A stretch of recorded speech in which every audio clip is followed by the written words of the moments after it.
Bom, eu fiz um post sobre o Walter Firmo, não é bem sobre o Walter Firmo, né? Sobre a questão, história da arte e tudo mais, né? Enfim, Foucault e tal, né? Uma coisa muito difícil, né? Dá um texto imenso aquilo lá, né? Dá pra falar muito. E aí eu tava lá fazendo o negócio, perguntei, né? No fim, falei, pô, explico isso, né? Porque é tão complicado, né? Será que deu pra entender mesmo e tal? Apesar de estar relativamente bem resumido, né? Como é que eu vou explicar isso? Então, falei, pô, se precisar eu faço um videozinho tentando explicar um pouco melhor. Mas aquele é quase que o objeto de um curso, né? Muito complicado isso, né? Para poder falar sobre aquilo tudo, né? Sobre todos os conceitos que estão envolvidos nisso.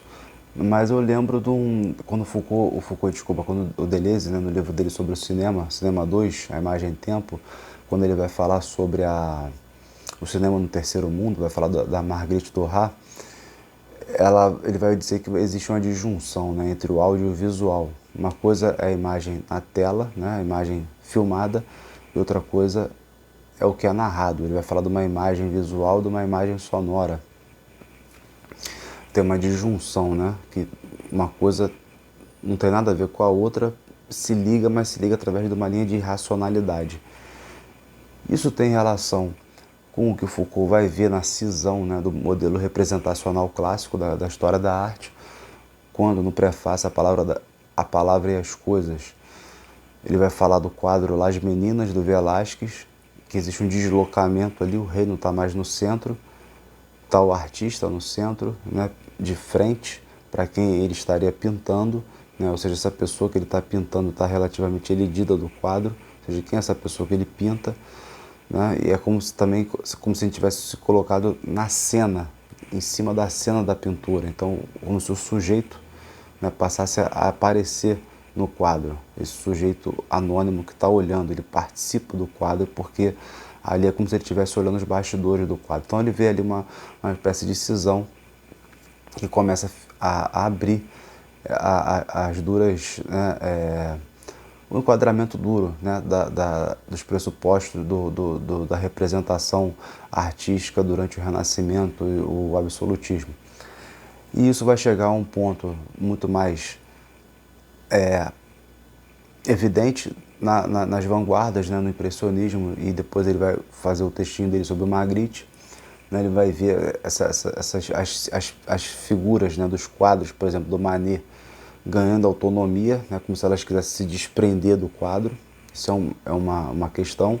E outra questão do Magritte é que ele vai subverter totalmente o modelo representacional. Tem um quadro chamado Representação, que são dois campos, né? Dois campos de futebol, se eu não me engano, sei lá, não sei se é futebol aquilo, as pessoas jogando ali, tipo dois jardins, assim, um gramado e tal. E você não sabe o que está representando o quê, se é o quadro menor ou se é o quadro maior. Então, é muito parecido com aquela coisa do Deleuze, né? Da disjunção entre o sonoro e o visual.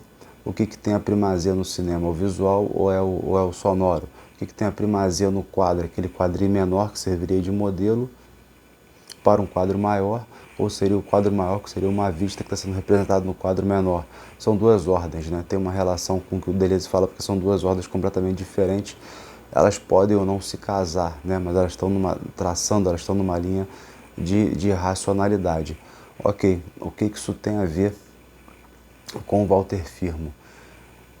Isso tem a ver que quando ele vai fazer esse quadro da noiva na favela, ele vai mostrar exatamente duas ordens. Uma ordem narrada, narrativa, que seria talvez uma narrativa, né? Quero me casar, quero noivar, quero casar, né? Quero ter um casamento, quero ser uma princesa, né? A moça ali que está como noiva, é o sonho, né? E a realidade, né? Que seria a realidade, que é a realidade da favela, ou seja, são dois planos que parecem não se encaixar. Ele retrata aquilo num conjunto, né? Numa coisa única.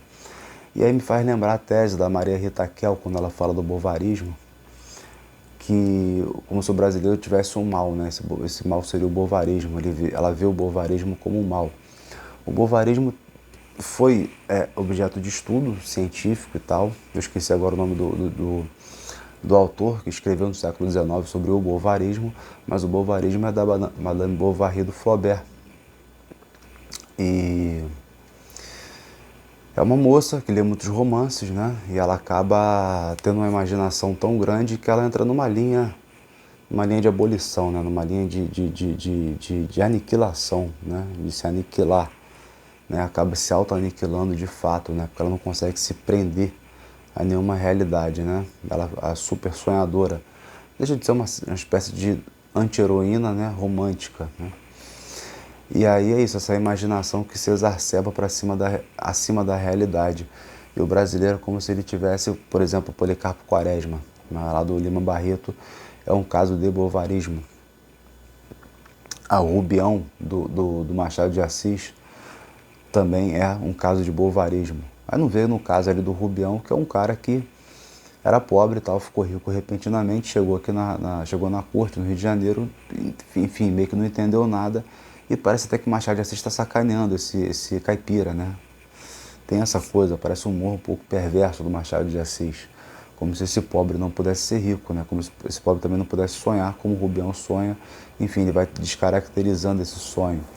Que não é muito bem o que o Lima Barreto faz com o Policarpo Quaresma, que é alguém que você fica, né, assim, ó, tentando compreender e tal, que faz parte desse brasileiro, né, no caso, tentar mudar a realidade, ou a sua realidade, né, tentando projetar, né, algo melhor, né, ou a realidade social, tanto faz. Então o bovarismo eu já vejo numa chave positiva, e aí, que é a do pobre, né, poder sonhar, do pobre poder desejar, né, e aí criar, né, a sua, né, o seu modo de vida, né, a sua, enfim, a sua estética da existência, vamos dizer assim, que tem a ver com o João Rufino dos Santos, quando ele vai falar sobre o intelectual dos pobres, né, o intelectual dos pobres.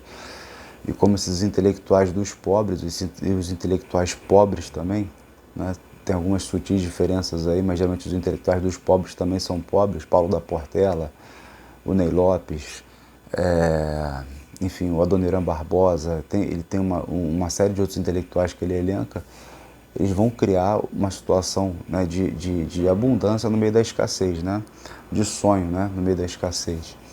Então eu acho que tem que ser desse ponto de vista generoso, né, desse ponto de vista que vai considerar essa disjunção entre o narrado ou o sonhado, no caso o casamento, e a realidade tal como ela é, né, no caso a favela, essa disjunção como algo positivo, ou seja, da permissão, né, desse pobre poder sonhar, né, porque é a partir desse sonho, a partir desse desejo, também que nasce o desejo de mudança, né, para falar em termos assim muito tradicionais, talvez fala de revolução, né, de querer mudar o estatuto das coisas, porque está trabalhando com um tensionamento, né, entre as diferentes ordens da existência, né, do querer, do saber e do viver.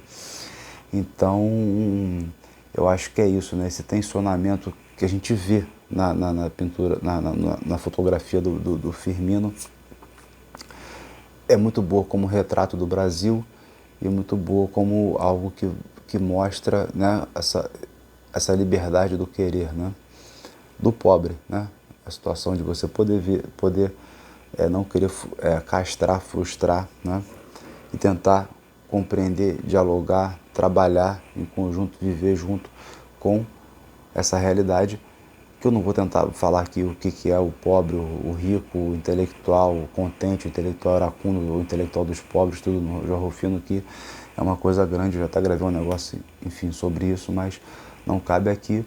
Mas está aí uma tentativa, pelo menos, de explicação. Espero que pelo menos sobre essa fotografia em especial, né?